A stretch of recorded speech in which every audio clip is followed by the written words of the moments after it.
महर्षि दयानंद सरस्वती की, गुरु ब्रजानंद दंडे की, संसार के श्रेष्ठ पुरुषों की, जगत जननी भारत माता की, वेद की ज्योति, ओम का झंडा, आर्य समाज, सत्य सनातन वैदिक धर्म की।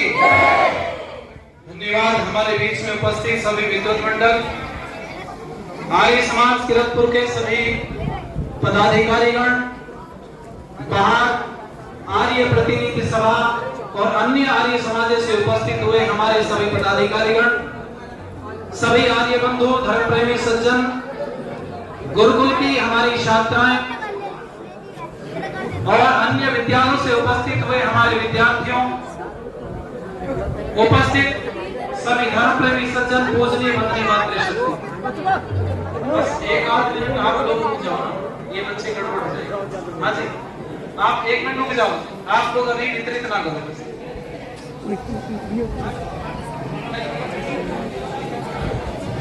रोक लीजिए, मेरा निवेदन है आप लोगों से।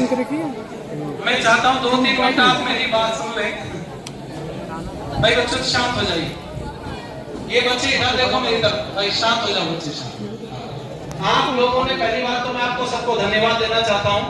इतनी विपरीत परिस्थिति में आप लोगों ने इतना सहयोग किया और आर्य समाज किरतपुर का इस बार रिकॉर्ड टूट गया। इतनी बड़ी शोभा यात्रा मेरे सामने तो नहीं हुई, पहले हुई हो। मैं आप लोगों से कहना चाहूंगा, बीच बीच में जैसे अवसर मिला, हमारे विद्वानों ने मार्गदर्शन किया, अन्यों ने, किसी ने भजन गाए, किसी ने जय घोष किया, किसी ने सूचनाएं दी, उन सबका हृदय से हम आभार व्यक्त करते हैं। और मैं एक बात मैं आप लोगों से साझा करना चाहता हूँ। बीच बीच में मुझे माइक मिला तो मैंने कुछ चीजें बोलने का प्रयास किया। कई लोगों ने शाबाशी दी, कई लोग कमर पर हाथ रख करके बोल रहे थे, अच्छा किया। मैं एक बात, मेरा एक उद्देश्य है, आज भी मुझे कोई लगभग 250 किलोमीटर का सफर करना पड़ा है और मैं गांव में को निकल के आया पर घर नहीं गया। मेरा उद्देश्य था 3 बजे का समय दिया तो 3 बजे हम लोग उपस्थित हैं। कुछ बीच में आपने देखा होगा, ये तो शोभा यात्रा थी, यहाँ विद्यार्थी जी ने प्रवचन क्यों शुरू कर दिया, मन में आप लोगों के भी आ रहा होगा। तो मैं आप लोगों को बताना चाहूंगा भाई, जो हमारे पास आकर के नहीं सुन सकता तो उसके घर में जाकर के सुना देना चाहिए। मैं इस बात पर विश्वास रखता हूँ। वो लोग जिनको हम लोग सुना रहे थे, मुझे ऐसा लगता है कि शायद आर्य समाज में नहीं आ पाएंगे, लेकिन वो जहां मिले हमें उस समय पर उनका मार्गदर्शन करना चाहिए। बहुत विपरीत परिस्थितियां भी ये देश झेल रहा है। एक आशा की किरण ये आर्य समाज किरतपुर में हमें दिखाई दी है और मुझे ऐसा लगता है अगर परिश्रम पुरुषार्थ किया जाए तो कुछ भी मुश्किल नहीं है। मैंने वर्षों पहले कुछ लाइनें आप सबके लिए लिखी थी, कुछ करना है तो डटकर चल, थोड़ा दुनिया से हटकर चल, इस लेख पर तो सभी चल लेते, तू इतिहास बदल कर चल। राह में राही आराम कैसा, बिन काम के मुकाम कैसा, और जब तक ना मिले मंजिल तो राह में राही आराम कैसा। क्या काम किया, दोनों भाई वन के अंदर गए थे, आप सोचो जरा। साथ में रामचंद्र जी की पत्नी थी, पत्नी को रावण उठा करके ले गया, कोई सेना साथ में नहीं थी, कोई राजा साथ में नहीं था। ऐसी विपरीत परिस्थितियों में लंका की ईंट से ईंट बजा करके अपनी पत्नी को सम्मान के साथ में वापस लेकर के चले आए, कोई साथ नहीं था। लेकिन फिर भी उन्होंने उस रावण को पराजित किया। रावण के साथ जैसा व्यवहार करना चाहिए था, सटे साटियों समाचरे, वो वाला व्यवहार किया। कारण क्या था, क्योंकि जब अंदर की आत्मा बलवान होती है तो पहाड़ जैसी विपरीत परिस्थिति भी भागती नजर आती है। मैं सभी युवा साथियों से एक बात कहना चाहूंगा, देखो आर्य समाज के अलावा ना कोई मत, ना संप्रदाय, ना संगठन। अगर आपके पास आर्य समाज की विचारधारा है तो आप सबके काम के व्यक्ति हैं, और आपके पास आर्य समाज की विचारधारा नहीं है तो आप किसी के भी काम के व्यक्ति नहीं। पिछले दिनों एक युवा है हमारे साथी जो कथावाचक है, कथा करते हैं, धीरेन्द्र कृष्ण शास्त्री जी, बागेश्वर धाम सरकार उनको बोलते हैं। बड़ा देश में शोर मच गया, उन्होंने 2-4 लोग के पर्चे निकाल दिए, भूचाल आ गया पूरे देश में। और भूचाल किस बात पर, अजी पाखंड कर रहे हैं।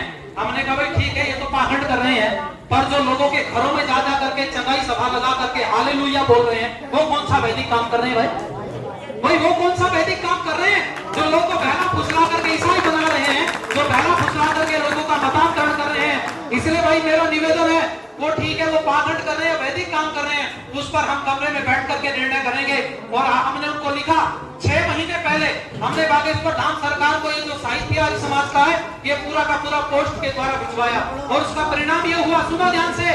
पहले वो कहते थे कि हिंदू राष्ट्र बनेगा, ये हिंदू की बात करते थे, आज उन्होंने एक शब्द जोड़ दिया है, हिंदू सनातन वैदिक धर्म की रक्षा करेगा। ये तो वैदिक और मुझे ऐसा लगता है हम लोग आर्य समाज को ये रास्ता बनाना चाहिए। कोई हमारा भाई बंधु अगर त्रुटि कर दे तो उसको सड़क पर उसकी गलती मत बताओ। अगर हमारे धर्म के, सनातन धर्म के किसी व्यक्ति ने अच्छा काम किया है, चौराहे पर चिल्ला चिल्ला करके बताओ। अगर किसी ने कुछ गलत काम किया है तो उसको बंद कमरे में बताओ, निश्चित रूप से परिवर्तन आए। और मुझे भी ऐसा ही लगता है, हमने क्षेत्रों में काम किया है, हमारे लोगों से त्रुटियां होती हैं। मैं देख रहा था ठाकुर देवकी नंदन जी बहुत बढ़िया कथावाचक हैं, अच्छी कथाएं करते हैं, उनको भी हमने पूरा साहित्य और लिख करके एक लेटर भेजा है। हमने कहा तुम कृष्ण की कथा करो, भागवत करो, हमें कोई आपत्ति नहीं है। मोरारी बापूजी राम कथा करे, हमें कोई आपत्ति नहीं है। अरे कोई राम की कथा करे, कोई कृष्ण की करे, कोई शिव की करे, पर परमात्मा तो सबका एक हो सकता है और धर्म भी सबका एक हो सकता है। बस उसी का प्रचार प्रसार अपनी भीड़ में करना शुरू कर दो। एक परमात्मा, एक नाम, एक धर्म, एक नाम, एक संस्कृति, एक नाम, एक व्यवस्था, एक नाम। जैसे धर्म का नाम वैदिक धर्म है या सत्य सनातन वैदिक धर्म है, तो हमें लिखित में दिया है। हम मीटिंग करना चाहते हैं, जल्दी से जल्दी हमें समय दिया जाए। और हम कहना चाहते हैं जब भी कहीं कथा हो तो कथा में केवल यही होना चाहिए कि सत्य सनातन वैदिक धर्म की जय। हमारी समाज का जयघोष तुमसे नहीं करवाना चाहते। और यही मैं कहना चाहता हूँ, आप लोग जो मर्जी बात बोलो, लेकिन बात में अपनी बात को समाप्त करते समय यही बोल दो कि परमात्मा तो एक है, उसका मुख्य नाम ओम है, और वो निराकार सत्ता है, वो किसी भी बंधन में बंधती नहीं। ये थोड़ी थोड़ी बातों का अगर प्रचार प्रसार शुरू हो तो सनातन धर्म टूटता हुआ फिर इकट्ठा हो जाएगा। और हम में हमारे पुराने भाइयों में कोई अंतर नहीं है। बस इतना अंतर है, चलते चलते बोल रहा हूँ।